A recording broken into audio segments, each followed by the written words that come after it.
So what exactly should you eat if you have multiple sclerosis? Don't turn away, because I'm going to answer that question starting right now.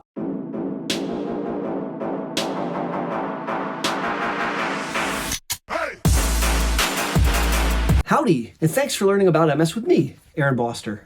There's a lot of information about diet that's available for MS. Some of it is steeped in research, some of it is someone's random opinion, it would appear. Today's video is not about reviewing those diets.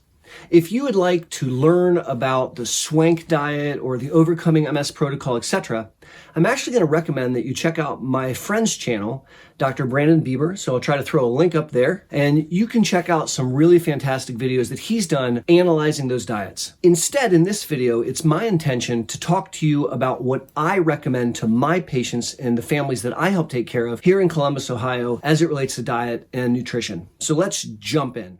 For starters, we want to up your water game. Most red-blooded Americans run around dehydrated, and dehydration has a remarkable impact on MS, bigger than you might actually realize. For example, people who start to adequately hydrate find they're not as tired. So think about that. The most common symptom in MS, fatigue, can be improved, in fact, if you're not dehydrated. Beyond that, it helps your bladder health. If you avoid water, you don't make urine problems with MS better, you actually make them worse. You leave very, very concentrated, scant amount of urine in your bladder. It's a great place for bacteria to grow, and it's quite a bladder irritant, and it's going to contribute to overactive bladder symptoms. Conversely, if you're doing a rock star job of drinking water, you're constantly flushing your bladder. You're diluting the toxins, you're washing out the bacteria. So I could go on for a while, but suffice to say that number one is to up your water game. Now, I'm going to recommend that you drink a glass of water with breakfast, a glass of water with lunch, and a glass of water with dinner. And quite honestly, I do not think that's asking too much of you. Then I want you to insert 1 glass of water between breakfast and lunch, and 1 glass of water between lunch and dinner. That's 5 large glasses of water, and you're consuming the majority of it in the first half of your day, and you're putting a relative stop to fluid intake after the dinner hour. This is going to keep you fluid hydrated, and it's going to help you not continue to make urine when you're in bed trying to sleep, thereby cutting down on waking up and trips to the bathroom, which interrupts your sleep hygiene. So number one, up your water game. Just before we move on, do me a favor. If you like this video, give it a thumbs up. Also, if you haven't yet, please consider subscribing to the channel.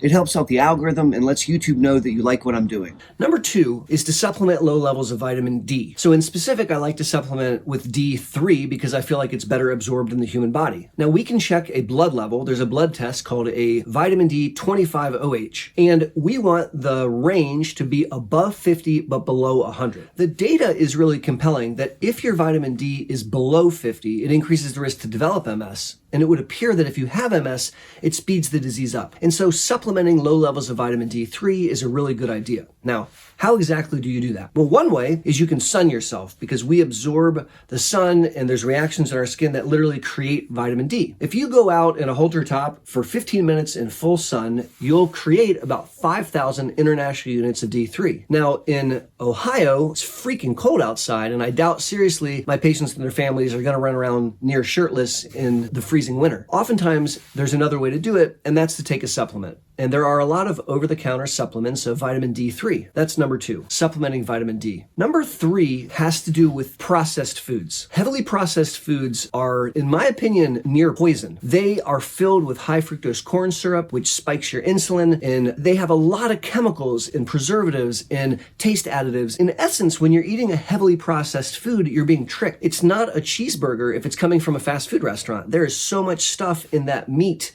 which is not food. Same thing with the bun. If you're eating a frozen pizza, for example, which is delicious, if you read the ingredients, it's not delicious. It's a bunch of chemicals and preservatives and a bunch of high fructose corn syrup.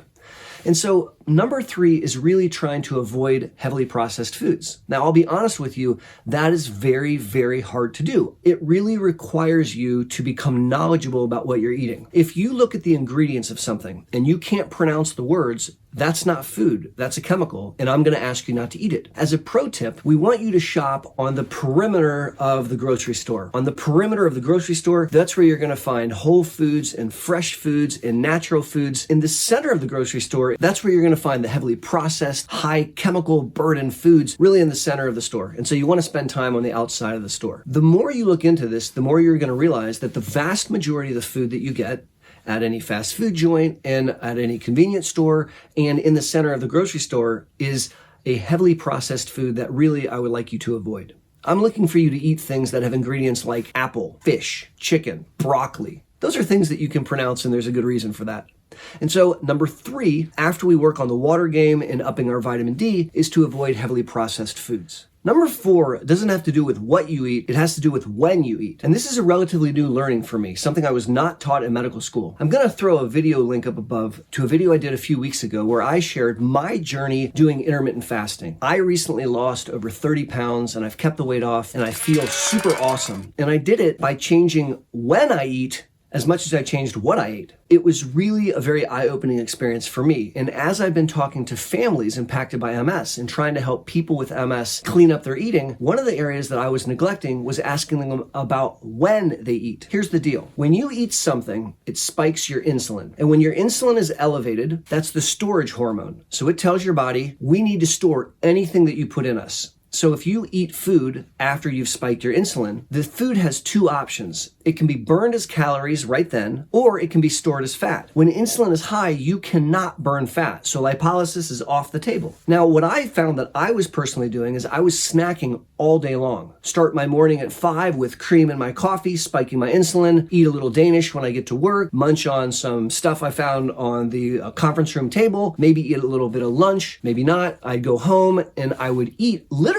until, I'm embarrassed to say, midnight. I was constantly keeping my insulin level elevated and anything I ate, I was put on my belly. Now, when I started to do intermittent fasting myself, I eat from noon until 8, and then I don't eat any calories from 8 until noon. The pounds fell off, and what I was losing was fat. I challenge people listening to this video to ask yourself a simple question. How often are you eating? Or better yet, how often are you resting from eating? And if you find, like me, that you're essentially keeping your insulin spiked up by eating all day long, that may be a major component to challenges in trying to control your weight. I'm not suggesting that you all do intermittent fasting, but I am challenging you to try cutting out snacking. If you limited your intake to breakfast, lunch, and dinner, if we just started there and you cut out the snacks between breakfast and lunch, you're going to give your body time for the insulin level to start to drop so that when you put food in your mouth, you can burn it, but you can also burn your own fat stores. And I really think paying attention to the when about eating is maybe as important as the what. You may be wondering, when's he going to talk about MS diet? When's he going to tell us, should we eat meat? Should we eat dairy? Yeah, are fruits good? And I'm not going to answer those questions.